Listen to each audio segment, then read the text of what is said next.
state your name, age, and who you're racing for. Randy Reichardt with Above and Beyond Cancer, powered by Bike World, and I am the ripe age of 40. Racing Amazing. age this year would be 41, though. There we go. And Randy, you are joining us out of Iowa, am I correct? That is, yeah, right in the capital, which is Des Moines, Iowa, which is right in the Midwest of the United States. Awesome. And Randy, when you're not riding your bike or training and racing, what do you like to spend your time doing? What's a fun activity you do? Well, I've got a young family, so I spend a lot of time with them, and we explore quite a bit. So we'll do anything from to fishing to different activities outdoors, primarily. But other than that, I've got a lot of different passions. But cycling is definitely the primary. Amazing. You're keeping them active, keeping them outdoors. I like it. Absolutely. And Randy, how long have you been racing bicycles for? So I took a brief hiatus when I was in my late 30s, but I started in my late 20s when I was in college. I was in Iowa City, and there was a great environment there with some really good people that showed me the way. I was one of those individuals that showed up on a triathlon bike for a group ride and getting dropped over and over, but they continually asked me to come, and regardless, I was coming anyway. So started there, and that was, oh boy, that was about 19 years ago. I can't believe I'm saying that, but it was about 19 years ago in Iowa City, Iowa. I've been back into it for about 9 years. Didn't start out riding that much though. I think I was probably putting in, at most 5 hours a week for the first couple of years. And then I started to get a little bit more serious here within the last 2 years. And now I've got to get a little bit more serious, being that the team is getting faster and faster. So it's fun to be motivated by the team and the races that we're going to be going to. You're doing all right. You've got a long and illustrious career behind and ahead of you. So let's see what the future holds. Now, Randy, I'm looking here at the Above and Beyond Cancer website here, and under your rider profile, it says you're a sprinter and more of an all-rounder. So what's kind of the courses that you like to race on?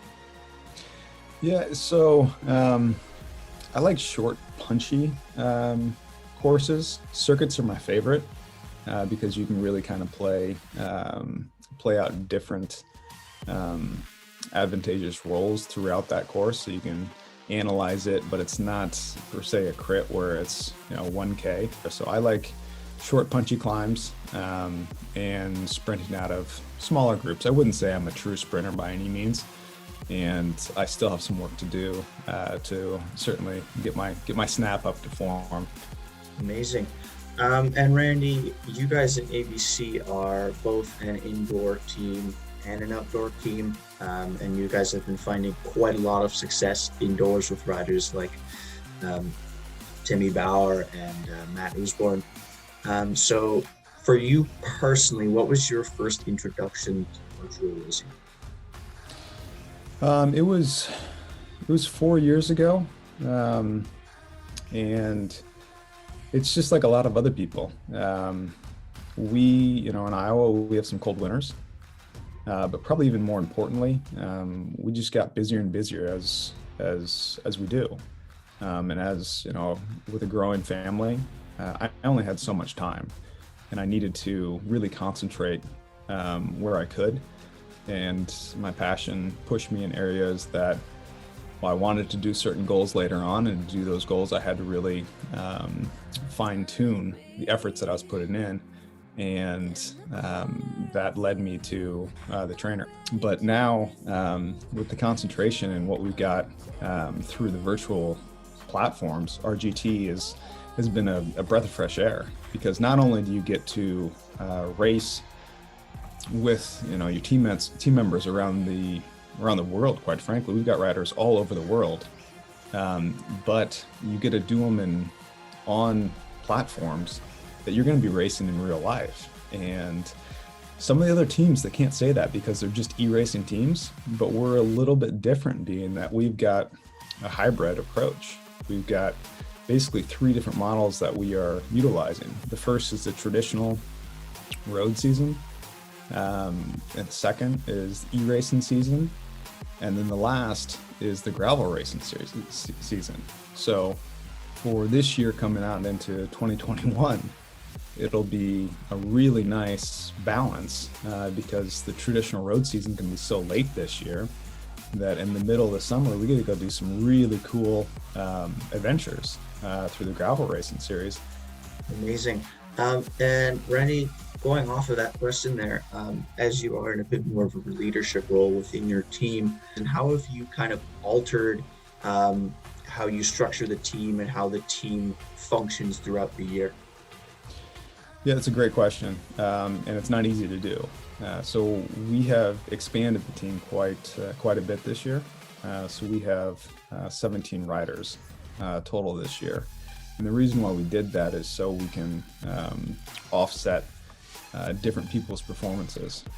So we've got e-racing that has been taking place, and one of our series in RGT is just wrapping up, the Echelon Racing Series, which was a great series. Eric Hill did an amazing job with that. So we've got riders that have been in better form there, but we have really concentrated on making sure that our riders aren't going to get burnt out. So we are still kind of in the off-season phase. And we've got training camps coming up. We've in Boulder, Colorado, and in Iowa. And then we're going into gravel racing, and then we're going into the traditional road season. So we're taking it as a kind of an easy ramp up, but we've got guys that are more pinpointed in the e-racing series. Guys like Oosborn and Timmy.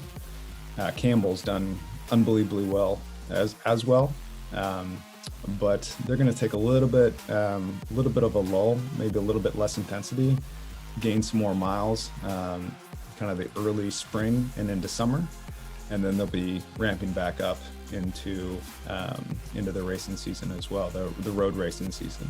So we've got 17 guys. Some are going pretty well right now. Other guys are just getting started. They're building up, and so that allows us to do each one of those different platforms. That's a very insightful answer. I like it. And to touch on riders like Campbell Parrish and I don't know how to say it, but Cinder, Barrison Bryan, if I'm saying that right. Cinder, yep. Who are a little bit younger juniors. How are you sort of helping to mold their careers? Yeah. Well, thanks for that question, because that's one of our missions actually, is to launch riders into full-time professional careers in cycling. We want our riders to go to the next level. We're not trying to hold them back. We're trying to give them as many opportunities as we possibly can, and that's a bit unique, where you invest in a rider, you invest in their time. Yes, you want them to succeed, but you want them to succeed as long as possible in your team. And we want them to succeed in our team and beyond our team. So we're trying to launch these riders and these racers up to the next level. And we need to do so in a manner that isn't necessarily sugarcoating it. We've got to give them the reality that, this is a professional sport. It's a hard sport. So we're trying to establish them both from a mental standpoint, a character standpoint, and also from establishing their talents to their full potential. Amazing. Wow. So trying to usher in the next generation of great athletes into cycling. Yeah. Now, to transition a little bit more to focus on virtual racing itself, Randy, as you said, you're trying to build a strong all-around team. What have you guys found, or you yourself even have found, is the hardest thing to adapt to when it comes to virtual racing? Well, right now it's probably timing. at the time of year is very difficult to be racing against teams that are just e-racing teams. They're firing on all cylinders. As of right now, the season's more or less during the winter time. And so the timing would be the most difficult. Typically, we're coming off a full season of racing, and we need a little bit of rest and respite that allows us to then move into the next season. So, yeah, I'd say it's the timing by far. Timing is for sure. To focus a bit on Cycling BC's upcoming BC Cup Virtual Racing Series, Randy, I assume you're going to be racing yourself as well. So let's talk a bit about your personal goals. At age 40, it's not necessarily individual, but I would be I'd be mistaken to say that I don't want to see how well I can go right now. Currently hitting all-time best from when I was doing this full time, and I really attribute that to the focus on the training and platforms like RGT that allow us to get the most out of our training. And then, just like you, I'm also getting coached by Matt as well, and he's focusing in on things that I'm good at. But to really highlight the things that I'm good at, I have to get better at the things that I'm not good at. My FTP is horrible. So I can't use my sprint if I'm not there at the end and I don't have a bit left in the tank. So we're working on all those different pieces. So I want to see what level I can get to, but really I want the team to succeed. I'll have some individual successes, but I want to see the guys win. So your squad's been finding a lot of success on the virtual racing series, especially the echelon racing, with Matt getting the first yesterday and Timmy coming in third. So a nice ABC podium sandwich. So how do you guys generally structure your squad when it comes to a series like that? Yeah, so we look at the course. Different horses for different courses. So we get to, pick and choose, and then just balancing out the schedules, because we've got riders that are in high school, college, and working professionals. So we have to balance those things out. But to answer your question, we've got guys that are as tall as 6'5" that put out monster power to, our flyweights that are, 120 that go uphill like they're flying. So we pick and choose. Pick and choose. Amazing. I just ran through that question sheet so fast because you have such good answers.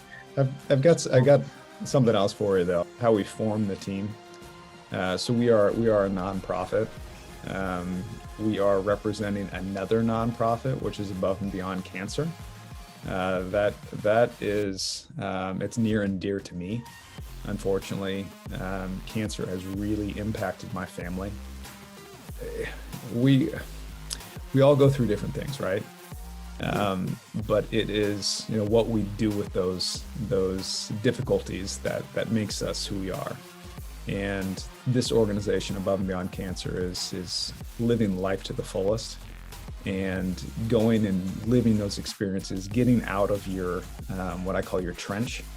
And taking a peek up and seeing that, you're going through some stuff right now, but there's a lot more out there that you can go do. So we are trying to not only inspire, but be inspired by these individuals and go live life to the fullest.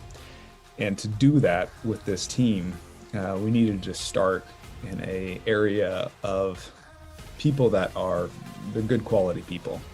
So I vetted a lot of people, a lot of different riders, and I looked at the core of the individual as best I could. So as we were going through some of these RGT races, for me, it was more or less working through those difficulties and looking at the rider and how they handled a situation that may not have been perfect, and making sure that we stayed on a high level and represented the team. So it was more, RGT for me in the beginning was more of a vetting process to get to where we currently are. Because I wanted good quality people around the organization And, again, it's not always easy. And those difficult moments is when you show your true character. And I believe we've come up with a great team. Yeah, you guys seem to be making a really big difference out in the world of cycling as well as further up. And where can we, or anyone who would like to find the more information about Above and Beyond Cycling as a foundation, and is there a place to make donations and such? Yeah, absolutely. So we've got two different organizations. For the team website, it's heartlandvelo, VELO.org. And then for Above and Beyond Cancer, it's pretty straightforward. It's just aboveandbeyondcancer.org. There is donations that they can be made there.